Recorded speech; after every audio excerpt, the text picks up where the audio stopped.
नमस्कार बच्चों, आज एक नया सेट और हल करते हैं जिसका पहला क्वेश्चन है रोमन ने प्रकाश की चाल की माप किस वर्ष में की थी। तो रोमन ने प्रकाश की चाल की माप 1676 में की थी। ऑप्शन दो 1676 में की थी। रोमन वैज्ञानिक डेनमार्क का वैज्ञानिक था और प्रकाश की चाल कितनी होती है 3 × 10⁸ मीटर प्रति सेकंड। यूनिट याद रखना, मिनट मीटर पर सेकंड में है। पृथ्वी तक पर सूर्य का प्रकाश कितने समय पहुंचता है बताओ। पृथ्वी तक सूर्य का प्रकाश कितने समय पहुंचता है। तो ये 500 सेकंड में पहुंचता है। कितने 500 सेकंड में पहुंचता है। और चंद्रमा की रोशनी पृथ्वी तक पहुंचने में कितना समय लेती है। तो 1.3 सेकंड याद रखना, ठीक है। या जब सूर्य का प्रकाश पृथ्वी पहुंचने में अगर मिनट में पूछे तो लगभग 8 मिनट। इसको आप याद करना, प्रकाश चाल आपको याद ही है। तो प्रकाश चाल जो घात है वही उतने मिनट आप ऑप्शन लगा देंगे, 8 मिनट 20 सेकंड, ठीक है। दूसरा क्वेश्चन देखते हैं। दूसरा क्वेश्चन है कि निम्नलिखित में से प्राथमिक रंग कौन सा है। तो विकल्प आपके पास है 4, लाल, नीला, पीला, हरा, सफेद, नीला, काला, हरा, नीला या हरा, नीला, लाल। तो प्राथमिक रंग को याद करने के लिए आपको ट्रिक मैं बताता हूँ। आप वो ट्रिक याद कर लेंगे तो आपको कोई प्रॉब्लम नहीं होगी। तो इसकी ट्रिक है हनीला। क्या एक आपको वर्ड याद रखना पड़ेगा, हनीला। हनीला, ह से हरा बन जाएगा, नी से नीला बन जाएगा और ला से लाल बन जाएगा। तो ये तीनों क्या हो गए, ये आपके प्राथमिक रंग है। क्या, हरा, नीला, लाल, ठीक। अब तीसरा क्वेश्चन देखते हैं। पानी से भरी एक बाल्टी में एक लोहे की गेंद रखी है। गेंद की आभासी गहराई होगी, मतलब बाल्टी के अंदर आपकी एक गेंद पड़ी है, तो आप जब बाल्टी के अंदर देखेंगे तो आपको कैसे लगेगी गेंद। गेंद आपको उठी हुई प्रतीत होगी, ठीक है। मतलब क्या होगा, ऑप्शन कौन सा होगा, गेंद की वास्तविक गहराई से कम। गेंद जो होगी वो वास्तविक गहराई से कम दिखाई देगी, ठीक। कोल गैस का मिश्रण है। चौथा क्वेश्चन है कोल गैस का मिश्रण है। कोल गैस में कोई भी गैस पूछेगी तो क्या होगा, उसमें कार्बन मोनोऑक्साइड जरूर रहेगी। कार्बन मोनोऑक्साइड जरूर रहेगी। पहले आप इसको ऑप्शन में देखना, ठीक।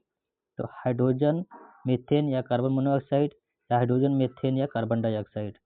तो नीचे जाने की जरूरत नहीं है, कार्बन मोनोऑक्साइड मिला और हाइड्रोजन और मीथेन मिल गए, यही तीनों कोल गैस का मिश्रण है। पांचवा क्वेश्चन है गोबर गैस में कौन सी गैस सबसे ज़्यादा पाई जाती है।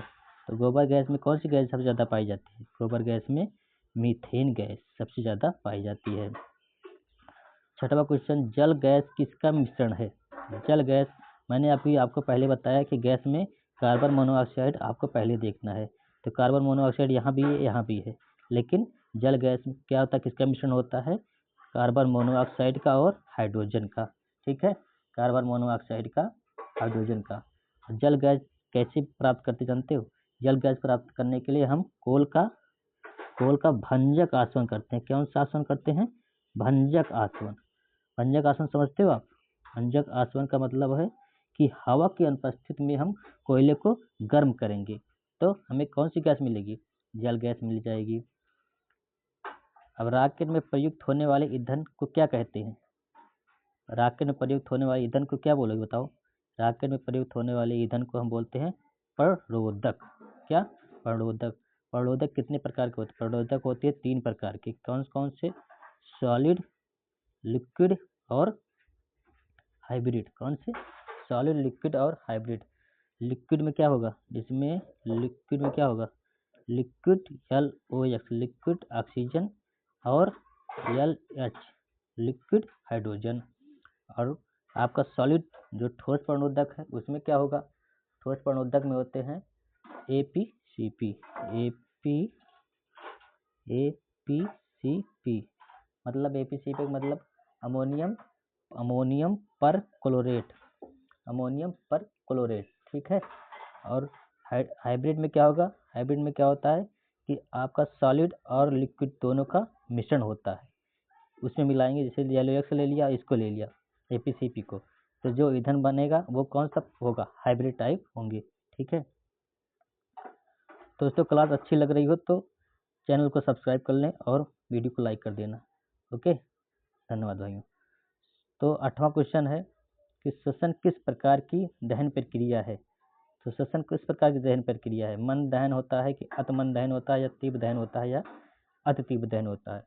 तो श्वसन धीरे धीरे होता है। ठीक है, श्वसन कैसे होता है? श्वसन धीरे धीरे होता है। हमारा भोजन कितने दिन में लगभग पच जाता है, पता है? हमारा भोजन कम कम 3 या 4 घंटे में पच जाता है। ठीक, अब 9वां क्वेश्चन है, इप्सम साल्ट का रासायनिक सूत्र क्या है? इप्सम साल्ट का रासायनिक सूत्र क्या है? इप्सम साल्ट का रासायनिक सूत्र MgSO4 7H2O। आपको 7H2O याद रखना है। ठीक है, निम्नलिखित में से किस खनिज में ऑक्सीजन निम्नलिखित में से किस खनिज में ऑक्सीजन नहीं पाई जाती? निम्नलिखित में से किस खनिज में ऑक्सीजन नहीं पाई जाती? तो क्या है ऑप्शन? देखो, मैंने इसको सूत्र लिख दिया ताकि आपको याद करने में कोई दिक्कत ना, इसलिए मैंने इसको सूत्र लिख दिया, लेकिन प्रश्न में सूत्र नहीं लिखेगा, इसका केमिकल जो फार्मूला है इसको नहीं लिखेगा, तो आपको याद करना रहता है इसके केमिकल रिएक्शन। तो बॉक्साइट का सूत्र क्या होता है? Al2O3 2H2O। क्रायोलाइट का Na3 LFC, काफ़ी इंपॉर्टेंट है क्रायोलाइट, याद करने रहना। बॉक्साइट भी अक्सर पूछे रहता है कि ये किसका एक्स है? ये है एल्युमिनियम का एक्स। किसका एक्स है? ये है एल्युमिनियम का एक्स। ठीक है, याद रखना, एल्युमिनियम का एक्स। क्रायोलाइट ये भी एल्युमिनियम का है।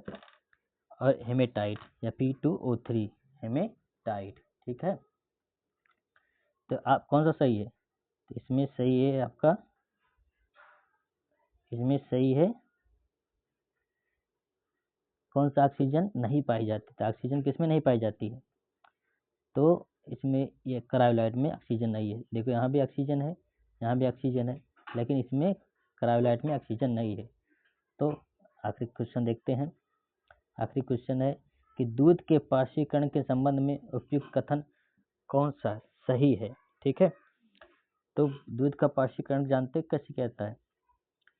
तो दूध का पाशीकरण करने के लिए कौन सा ऑप्शन सही रहेगा? 63 डिग्री सेल्सियस पर 30 मिनट के लिए गर्म करेंगे दूध को, या 72 डिग्री सेल्सियस पर 15 सेकंड के लिए दूध को गर्म करेंगे, या उपयुक्त दोनों सही है? तो इसमें क्या है, इसमें से आपका ऑप्शन कौन सही है? तो उपयुक्त दोनों। चाहे आप 63 डिग्री सेल्सियस पे 30 मिनट के लिए तक गर्म करें दूध को, या 72 डिग्री सेल्सियस 15 सेकंड के लिए, इसको याद रखना, काफ़ी इंपॉर्टेंट है, 15 सेकंड के लिए ही गर्म करें। तो ऑप्शन आपका कौन सा सही है? ऑप्शन आपका सही है 3 नंबर का। ठीक है, 1 और 2 दोनों। तो दोस्तों, मैं यही कहूँगा कि अगर क्लास अच्छी लगी तो चैनल को सपोर्ट करो, मुझे भी सपोर्ट करो। ठीक है, धन्यवाद दोस्तों।